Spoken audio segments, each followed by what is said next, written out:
The member states are depriving MEPs of their say as co-legislators. Once again. That will take bitter revenge at some point. The ultimatum expired on Sunday evening. That is what the head of the European Parliament decided on Thursday.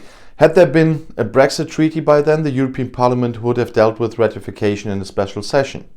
And now that that hasn't happened, the MPs will... what actually?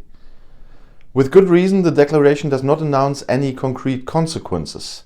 Hardly anyone seriously believes that Parliament will refuse the necessary cooperation on the exit treaty. Too much is at stake with Brexit, for the United Kingdom but also for the continent. The MEPs will not let a deal fail with an announcement. They know what responsibility they have. Unfortunately, the member states also know this, and they take advantage of this fact by continuing to negotiate with the British almost to the last second. This deprives Parliament of the opportunity to properly examine the agreement. It would only be an even greater humiliation for MEPs if a possible deal came into force provisionally, that means without their consent, due to lack of time. In this way, the Council would create facts and Parliament would be devalued. It would not be the first time. The member states regularly give a damn about their co-legislators and about the fact that they have a role in the EU structure, which, like that of the capitals, is laid down in the EU treaties.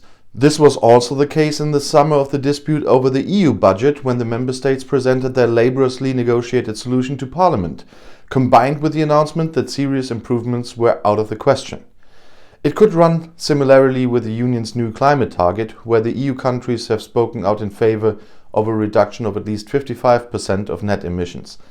It is quite possible that the Council will also declare this compromise immovable because of the difficult negotiations among the member states, although Parliament is calling for a gross amount of 60%.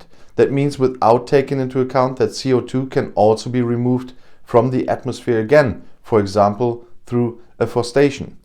The natural compromise would be 57.5% or at least 55 gross. The wound of the European election is also worsening. At that time, the European Parliament insisted that the heads of state and government should propose someone for the office of Commission President who had run as the top candidate in the election. Instead, Ursula von der Leyen came. Parliament agreed anyway. Also because in return the MEPs were promised corrections in the institutional structure, in the Spitzenkandidaten principle, or in the right to propose laws themselves.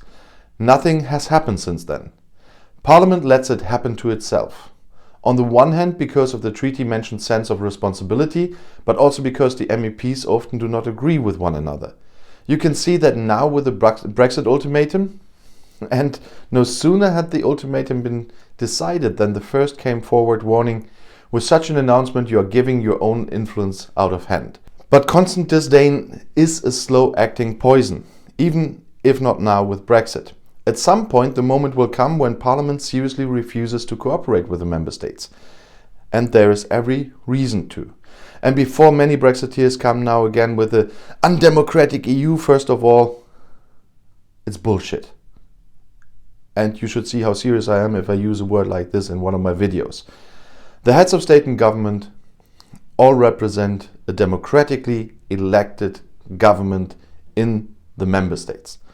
The Parliament is democratically elected and it could block everything I was talking about in this video.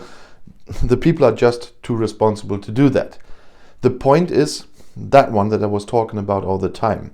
It's not about scrapping the EU, it's not about undemocratic EU, it's about structural reforms we need to get further into the future with the EU. And I was talking about needed reforms since I started this channel. So this only shows once again we urgently need reforms in the EU, and that means we have to get over it with this whole Brexit kerfuffle and the pandemic. And then we really have to work hard on reforming the EU to make it future-proof. And if you want to stay informed, please subscribe to my channel, subscribe to my other channels, especially the EU one. I'll see you in my next video. Bis gleich.